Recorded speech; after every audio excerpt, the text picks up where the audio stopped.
It's the diary of a tired black man. Hey, it's the diary of a tired black.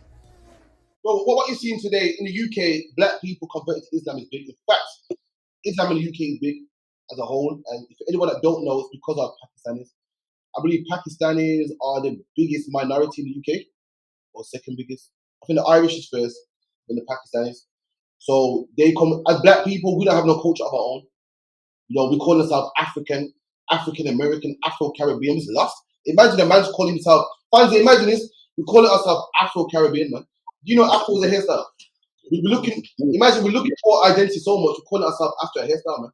We call it ourselves what? African American, which is two different continents. How can you be two different continents? So again, we go to jail, or we're in the ends, and you know, in the ends with us is what? Pakistanis, Bangladeshis, or whatever. And we link up with them, and they come with their religion and go, right, that sounds deep, man. And then we join. Just like prior to that, what were we? All of our parents were Rastas. Why? Because this Rastafarian movement was so strong and big at the time, and we all thought we were Ethiopian, and we were all going back to Ethiopia. And guess what? 10 years from now, there'll be another fad. And black people searching for who they are will join that. And then we join the next one, and join the next one. And like they said, the strength in numbers, and we feel strong being Muslim and so forth. But let me tell you something, man. Black men are Muslim in the UK, but we're still on the bottom. I thought being a Muslim, you become brothers with all Muslims, man. So how is it the Pakistanis own all these off licenses, but they will never hire a black man in the row? You know, black men become Muslim. But I've never seen a black man sweeping the floor in a chip shop in my life. I've never seen a black man sweeping the floor in a pet station in my life. You would never give a black man one of your daughters, man. So again, like what you said, a lot of black men are joining Islam right now. It's the latest thing. Just like prior to that, every black man was a Rastafarianism and the whole thing there. But again, man, you know what I mean? We're just lost. So we follow anything that feels good, anything that sounds good. We see how they live, and bro, we see how they live, then we see how we live. We say, surely God must be with them, because look how we live in. We're coming from drug houses and, you know, single parent homes and 3 fathers to 1 woman, and surely that must be the way.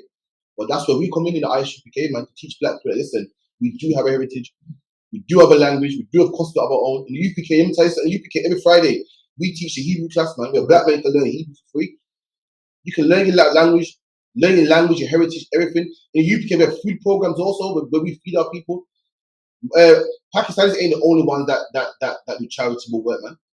All Christians, we do it too, man. Come down to 394 Lodge Road, B18 5PW, man. We'll hook you up, man. Sorry, don't wait for that. And most black men convert to Islam. Why? Because it's easy. Now, answer me this. Tell me a black man who used to smoke weed before he was a Muslim and drink alcohol, and once he became a Muslim, he stopped. Show me just one. Show me one black Muslim that stopped drinking Ciroc after he became Muslim. You're not going to find it, man. Show me one black man that stopped celebrating his birthday after he became Muslim. Show me one black man that stopped selling drugs after he became Muslim. Being Muslim is just the title, because what you'll find is, this is how you know your religion is in vain and don't mean nothing. If the same person you was before the religion is the same person you are after the religion. That's right. What changed in that transition?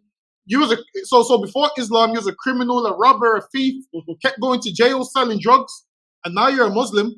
You're criminal, which means what's changed? So Islam is convenience and it's easy. You don't have to change your life. And while it is, a lot of black people don't like change. So they find something which allows them to still continue doing what they was doing before. Whereas in here, it requires change. That's why when you look at Christ, he only had 12 men rolling with him, man. Why? Because it required change. Look how much people there was around at the time.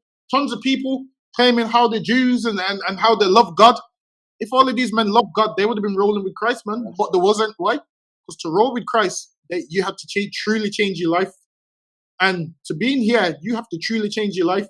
Whereas to be in Islam, you can do whatever you want. You can sell as much drugs as you want. All you have to say is Alhamdulillah every time you sell the drugs, and whatever else they like to say. You don't need to change your life. You're still the same person you was before you went and took your shahada or whatever they called it. And my thing is this: how can you try and convert somebody else to a religion when you're a criminal? Now, how much Muslims do we know that went to jail for selling drugs before they was Muslim, went to jail, converted to Islam, came out of jail, and went back to jail for selling drugs again? which means Islam's just the title at this stage. So luck you. It's the diary of a black man. It's the diary